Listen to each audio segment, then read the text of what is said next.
Dwi'n gwybod os ar ein chi'n cadw allotment neu rhandir, neu fel maen nhw'n galw nhw'n Nefyn, Cae Pawb, enw briliant, dwi'n meddwl.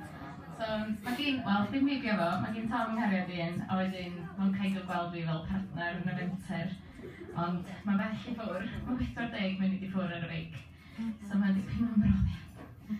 Ond pob tro dwi actually yn mynd yna dwi'n mwynhau. So dyna di y gair yma. Cae Pawb. Mae'r cyrraedd yno'n cymryd amser. Y chai'n yn udo, a'r sŵn newid ger dol i gwddw yn rhygnu. Newid lawr, arafu. A tan ni'n synnu bob tro, mae Cae Pawb dal yno tu ôl i'r getia oer a'r clo clap.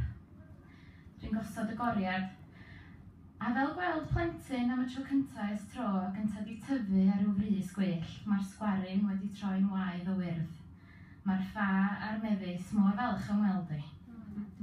Fy hun, dwi'n torchi fy llewis ac yn trafod y diwrnod efo'n wylo, newid lawr, arafu.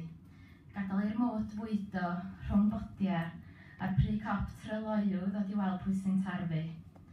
Ar fy ngwyniau mae'r byd yn nes, a tra bod bob dim yn tyfu ac yn gwythio, a ffiniau fy mywyd yn chwyddo fel torf boeth. Dwi'n sgwario ar y ddaear ac yn cael fy ngwynt ataf.